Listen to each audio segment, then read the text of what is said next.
नमस्कार विद्यार्थी मित्रांनो, या व्हिडिओमध्ये आपण महाराष्ट्रातील एकूण MBBS कॉलेजच्या संदर्भाने माहिती घेणार आहोत।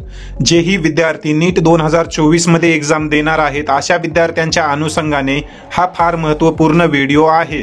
या व्हिडिओमध्ये आपण एकूण गव्हर्नमेंट त्यासोबतच प्रायव्हेट MBBS कॉलेजच्या संदर्भाने माहिती घेणार आहोत। त्यासोबतच या कॉलेजेसमध्ये इनटेक कॅपॅसिटी किती आहे आणि नीट 2023 मध्ये प्रायव्हेट MBBS त्यासोबतच गव्हर्नमेंट MBBS कॉलेजचा कट ऑफ काय राहिला ही देखील माहिती आपण या व्हिडिओमध्ये घेणार आहोत। विद्यार्थी मित्रांनो, व्हिडिओ सुरू करण्या अगोदर मी तुम्हाला सांगू इच्छितो की जेही विद्यार्थी या वर्षी 12th CBSE बोर्ड एक्झाम देणार आहेत अशा विद्यार्थ्यांसाठी इजुका झोन या पब्लिकेशन मार्फत सॅम्पल क्वेश्चन पेपर अवेलेबल आहेत। या पब्लिकेशनचे आपण या ठिकाणी पाहू शकतो। बायोलॉजी, केमिस्ट्री, इंग्लिश त्यासोबतच हिंदी, मॅथमॅटिक्स आणि फिजिक्स या विषयासाठी सॅम्पल क्वेश्चन पेपर अवेलेबल आहेत। हे सॅम्पल क्वेश्चन पेपर तुम्ही या ठिकाणी पाहू शकता। जेही विद्यार्थी या वर्षी 12th CBSE बोर्ड एक्झाम देणार आहेत या विद्यार्थ्यांसाठी हे सॅम्पल क्वेश्चन पेपर फार उपयोगी ठरू शकतात। तरी ज्याही विद्यार्थ्यांना हे सॅम्पल क्वेश्चन पेपर परचेस करायचे आहेत असे विद्यार्थी फ्लिपकार्ट या ॲपवर जाऊन हे सॅम्पल क्वेश्चन पेपर परचेस करू शकतात। अधिक माहितीसाठी तुम्ही डिस्क्रिप्शन बॉक्स चेक करू शकता, त्या ठिकाणी या सर्व सॅम्पल क्वेश्चन पेपरची लिंक देण्यात आलेली आहे। त्यानंतर आता आपण पाहूया की महाराष्ट्रामध्ये एकूण किती MBBS कॉलेज आहेत। जर आपण गव्हर्नमेंट MBBS कॉलेजचा विचार केला तर आपण या ठिकाणी पाहू शकतो, हा सिरियल नंबर आहे, त्यानंतर कॉलेज कोड व कॉलेजचे नाव आपल्याला या ठिकाणी दिसत आहे।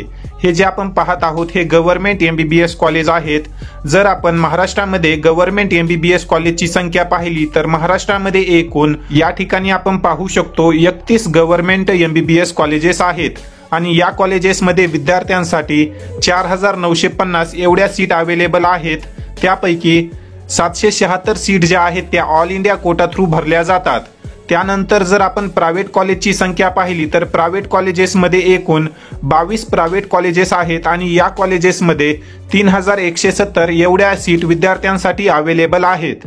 त्यानंतर जर आपण कट ऑफचा विचार केला तर जेही विद्यार्थी जनरल EWS मध्ये आहेत अशा विद्यार्थ्यांना नीट 2023 मध्ये गव्हर्नमेंट MBBS कॉलेजमध्ये अराउंड 583 मार्क्स पर्यंत ऍडमिशन मिळालेलं आहे।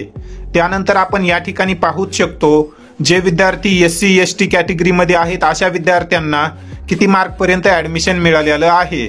या ठिकाणी एक विद्यार्थी आहे, या विद्यार्थ्याला 479 मार्क्स आहेत। या विद्यार्थ्याची कॅटेगरी SC आहे। या विद्यार्थ्याला GMC सिंधुदुर्ग हे कॉलेज मिळालं होतं। त्यानंतर ST कॅटेगरीमध्ये 336 मार्क पर्यंत गव्हर्नमेंट MBBS कॉलेज मिळाले। आणि जर आपण प्रायव्हेट MBBS कॉलेजचा कट ऑफ पाहिला तर जनरल EWS मधील विद्यार्थ्यांसाठी नीट 2023 मध्ये 525 ते 530 या मार्क दरम्यान प्रायव्हेट MBBS कॉलेजला ऍडमिशन मिळालेलं आहे।